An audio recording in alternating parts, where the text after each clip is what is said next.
hayyul hadi bi ajmal dzikra sallu ma'ana ya hutan. Nah, kita masuk ke ayat 22. Laukana fihi ma'alihatun illallah la fasadata. Kalau di dunia ini ada Tuhan yang lebih dari satu, pasti dunia dan bumi dan langit pasti hancur. Teman-teman sekalian, kalau Anda nonton film Life of Pi, itu disebutkan Tuhan agama Hindu ada 25 juta. Nanti ada Tuhan di pohon tertentu, di bukit tertentu, di sungai Gangga, banyak banget dewanya. Dewanya 25 juta. Anda butuh berapa tahun untuk menyembah semua dewa? Itu kalau dibikin urutan dewa yang ke 25 juta itu nggak pernah disebut, nggak pernah dikenal, dan dia merasa gagal menjadi dewa. Katanya saya dewa, dikenal juga enggak, disembah juga enggak. Karena tiap kali ada kejadian diasosiasikan dengan dewa. Tiap kali ada gunung ada dewanya. Lah gunung banyak banget di kita ini. Nah di sini Allah bilang kalau Tuhan lebih dari satu, pasti bumi dan langit hancur, pasti. Logika sederhananya, kalau Tuhan itu ada dua, Tuhan A bilang saya mau bikin mataharinya satu aja, yang ini bilang mataharinya dua, supaya kalau orang jemur pakaian cepat kering. Yang ini bilang satu aja, orang Bekasi udah kepanasan dibikin dua. Saya orang Bekasi ya, jangan marah, saya orang Bekasi. Akhirnya mereka 21 tambahin 01 02 01 02 jadi akhirnya mereka berperang. Kalau orang perang lempar-lemparan batu, kalau Tuhan perang lempar apa? Lempar planet. Duar. Anda baru ngerasain gempa di Sukabumi, Jakarta goyang dikit aja ngabur, apalagi kalau Tuhannya ngambil buminya dilempar. Maka alam pasti hancur karena yang berantem Tuhan. Ternyata yang menang Tuhan ini, yang ini kalah, maka dia nggak layak jadi Tuhan. Ngapain nyembah Tuhan yang kalah? Sembahlah Tuhan yang menang. Saya termasuk orang yang Piala Dunia ini nggak mendukung tim manapun, saya dukung yang menang. Sekarang saya dukung ya Argentina, saya dukung Maroko. Satu lagi apa sih saya lupa itu. Siapa ya? Prancis. 3 saya dukung. Besok setelah bertanding saya tinggal 2. Setelah final tinggal 1 yang saya dukung. Ngapain dukung yang kalah? Saya ngerasa akan bahagia, oh tim saya menang. Emang dari awal dukung yang menang. Anda bisa bayangkan, ini Tuhan menang nih kalah, nggak layak jadi Tuhan dia itu. Tuhan itu harus menang. Ngapain nyembah yang kalah? Sembahlah yang menang. Ini Tuhan, bukan masalah manusia, ini Tuhan. Tuhan harus serba kuasa, serba hebat, serba serba lah, serba maha lah. Nanti ada konsep Tuhannya itu, ada Tuhannya itu Tuhan, tapi Tuhan yang lain gak ngapa-ngapain, cuma dampingin doang. Kalau Tuhan gak ngapa-ngapain, jangan jadi Tuhan. Tuhan itu harus sibuk, kulla yaumin huwa fi sya'an. Detik ini kita narik napas, ada berapa juta orang narik napas, berapa orang ngeluarin napas, berapa ikan yang bertelur, berapa kucing yang lagi ngejar tikus, berapa kucing yang kemudian takut ketemu tikus yang lebih gede, kita nggak tahu. Berapa daun yang jatuh, angin yang berhembus, berapa gunung yang mengeluarkan air, berapa tetes hujan yang Tuhan sibuk banget. Ini Tuhan nggak ngapa-ngapain. Itu mirip kalau Anda punya perusahaan lalu Anda angkat manajer, ternyata perusahaannya goyang, penjualan tidak bagus, Anda lapor, Pak, penjualan sedang tidak bagus. Ya baik Pak, karyawan kita, buruh kita demo. Iya, nggak ngapa-ngapain dia. Pak, gedung kita dibakar. Iya Pak, HP-nya sudah sampai ke ruang ini. Iya, nggak bisa jadi pemimpin. Pemimpin berpikir, masa Tuhan gak ngapa-ngapain, duduk di singgasana sebelah kanan. Gak cocok buat otak saya, dan gak cocok saya kira dengan otak Anda. Tuhan harus melakukan sesuatu.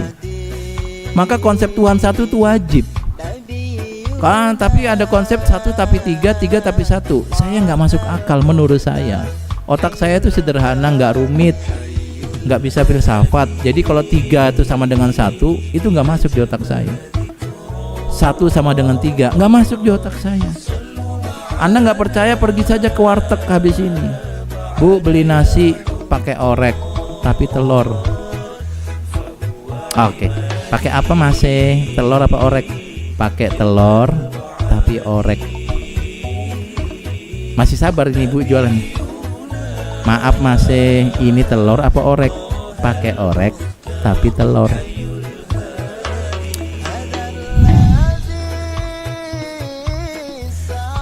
Maaf Mas, ini orek apa telur? Ya Allah Ibu, saya mau makan nasi telur tapi orek. Gimana cara Anda menjelaskan telur tapi orek, orek tapi telur? Orek telur. Bisa dijawab ya ibu-ibu, berarti ada apa jenius. Oke, Anda beli lagi, Bu, beli es teh dibungkus. Berapa Mas? 3 tapi 1. Oke. Esnya 1 apa 3 Mas? 1 tapi 3. Masih. Ini ternyata yang jual warteg ini. Yang jual warteg jual es teh juga di depan. Belinya 3 apa 1? Belinya 3 Bu. Ya Allah, kayak gitu nggak paham. Tapi 1. Mas, saya udah capek jual orek. Sekarang jual es teh bikin ribut lagi. Ini 3 bungkus apa 1 bungkus? Ibu nggak paham-paham. Ya Allah, saya beli 3 bungkus tapi 1 bungkus. Gimana cara menjelaskan 3 tapi 1, 1 tapi 3?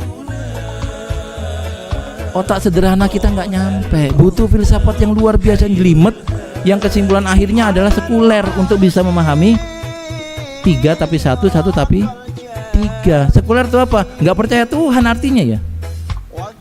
Nah kalau saya sederhana. Nanti kalau Anda bisa kok itu dijelaskan, ya berarti otak Anda lebih jenius. Saya nggak nyampe. Dan otak saya ini mau representasikan otak-otak kebanyakan manusia yang nggak terlalu pintar tapi juga nggak terlalu bodoh, yang menganggap 1 bukan 3, 3 bukan 1.